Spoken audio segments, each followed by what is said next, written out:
সীতা, আমার প্রণাম গ্রহণ করুন। সকলে বলে আপনার সঙ্গে আমার প্রভূত মিল। আপনাকে যেমন আপনার পিতা মাতা দেননি পরিচয়, সকলে জেনেছে আপনি যজ্ঞ সমাপনান্তে হলকর্ষণী জাতা, ভূমি সমুত্থিতা, এবং আপনার পালক পিতা রাজা রাজর্ষি জনক। তেমনি আমার জন্ম রহস্যে আবৃত। আপনার মতো আমিও অজনী সভ্যতা, যজ্ঞবেদীর অগ্নি সমুদ্রতা। সকলে জেনেছে আমার পিতা পাঞ্চাল রাজ দ্রুপদ। দুজনেই আমরা দিব্যরূপা, দিব্য অংশ জাতা। দুজনেই আমরা রাজকুলবধূ। আপনি জন্মেছিলেন ত্রেতা যুগে, আপনার বিবাহ হয়েছিল সূর্য বংশে, আর আমি জন্মেছি দাপর যুগে। আমি চন্দ্র বংশের বধূ। বীরত্বের অধিকারে হরধনু ভঙ্গ করে নবদুর্বা দল শ্যাম রাজকুমার আপনাকে প্রাপ্ত হন। আমাকে জয় করেন কৃষ্ণবর্ণ অপরূপ অর্জুন, ধনুর্বিদ্যায় শ্রেষ্ঠতা প্রদর্শনী। এরপর আমাদের দুজনের মিল যা কিছু সব অন্ধকার দিয়ে আঁকা। রাজবধূ হয়েও যাপন করেছি দুজনেই বনবাসীর জীবন। লম্পট রাবণ কর্তৃক অপহৃত হন আপনি। সেই অপহরণ ছলনা ও লাঞ্ছনা দিয়ে আঁকা। নারীত্ব সতীত্বের অপমানে আপনার প্রতিটি প্রহর হয়েছে ক্রন্দন আর বিলাপের অশ্রুভারে রুদ্ধ। হৃদয়ে আপনার হয়েছে বেদনাবিদ্ধ, রক্তক্ষরণ ক্লান্ত। আমিও প্রকাশ্য রাজসভায় লাঞ্ছিত ও নিপীড়িত। চরিত্রহীনের লালসার বিষে আমিও বিষাক্ত নীল। আমার হাহাকারেও বাতাস হয়েছে ভারী। আমার হৃদয় জ্বলেছে পুড়েছে বিপুল অন্তর্দাহে। আপনাকে রামচন্দ্র বলেছিলেন ব্যর্থহীন ভাষায়, আমি রাবণের সঙ্গে যুদ্ধ করেছি তোমার কারণে নয়। যা করেছি তা কেবল নিজের চরিত্র রক্ষা, সর্বত্র অপবাদ খণ্ডন আর আপন বংশকে গ্লানি থেকে মুক্ত করার মহৎ মাংসে। তোমার চরিত্রে আমার সন্দেহ হয়েছে। এই উক্তির মধ্যে রয়েছে সুতীব্র অপমান, যার অভিঘাতে আপনার পায়ের তলার মাটি গেছে সরে। তবু আমার যাতনা করেছে অতিক্রম আপনার দুঃখ সকল।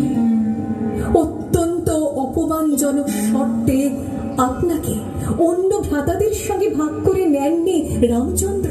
ভিক্ষা সামগ্রী জ্ঞানে আপনাকে বহন করতে হয়নি পাণ্ডবদের মাতৃসত্য রক্ষার দায়। পঞ্চস্বামীর ভার্যা হবার ভার, এই ভার শুধু দুর্বহ নয়, এ ভার অপমানের। প্রতিবার আগুনে প্রবেশ করে শুদ্ধ হয়ে নিজেকে কুমারী করে এক স্বামীকে ছেড়ে অন্য স্বামীর কণ্ঠলগ্না হওয়ার মতো মানসিক আর শারীরিক নির্যাতন আর কি আছে বলতে পারেন? পঞ্চপাণ্ডব, ব্যাস, নারদ, পিতা দ্রুপদ এবং পাণ্ডব জননী কুন্তীর রাজনৈতিক স্বার্থ চরিতার্থ হল, আর আমার স্বপ্ন বাকি হল ধুলির লুণ্ঠিত। অর্জুনের স্ত্রী হয়ে অনন্ত সখী পাবার আজন্ম বাসনা হল মৃত্যু পথযাত্রী। আমি যেন মাংসের স্তূপ। আমার মনের খোঁজ রাখেনি পঞ্চপাণ্ডবের একজন। তারা শুধু কর্তব্য করেছেন আমার প্রতি অক্ষরে অক্ষরে, আর ভালোবাসার জন্য খুঁজে নিয়েছেন আপন মানুষই। যুধিষ্ঠির দেবিকাকে, ভীম, হিড়িম্বা আর বলাঙ্গনাকে, অর্জুন আর সুভদ্রাকে, নকুল করিণমতিকে আর সহদেব বিজয়াকে, সীতা দেবী।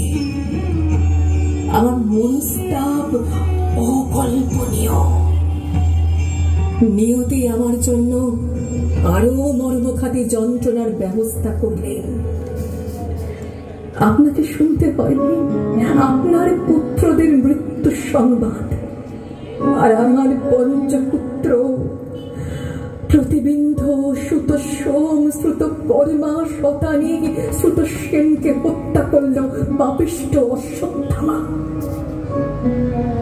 পঞ্চপুত্রের মৃত্যুতে নিভে গেল আমার শেষ আলোটির শিখা, খসে গেল আমার শেষ পাখিটির ডানা, ঝরে গেল শেষ আশা তরুটির পাতা। এই মুহূর্তে মনে পড়ছে আমাদের দুই যুগকন্যার আরো একটি চারিত্রিক মিলের কথা। হ্যাঁ হ্যাঁ, আপনার মতো আমিও প্রতিবাদী। বস্ত্রহরণকালে আমি উচ্চকণ্ঠে প্রতিবাদ জানিয়েছি পুরুষের অন্যায়ের বিরুদ্ধে, রুখে দাঁড়িয়েছি ধর্মের নামে নারীর ধর্ম ভুল লুণ্ঠিত করার অপপ্রয়াসের বিরুদ্ধে। কিন্তু আপনার মতো সূক্ষ্ম প্রতিবাদ করতে পারলাম কই? যে প্রতিবাদ অনুচ্চারিত কিন্তু অমোঘ।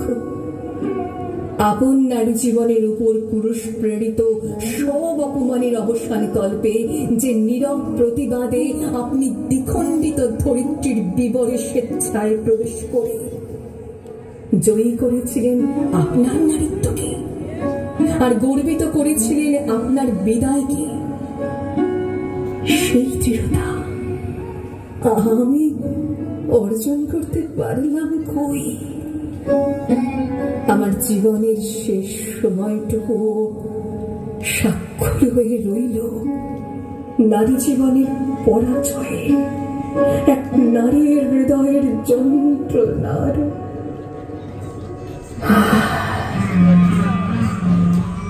এরপর আর কি বা থাকে বাকি? থাকে শুধু মহাপ্রস্থানে যাওয়া আর মৃত্যুর মাঝে শান্তি খুঁজে পাওয়া। এই মুহূর্তে মৃত্যু আমার আসন্ন।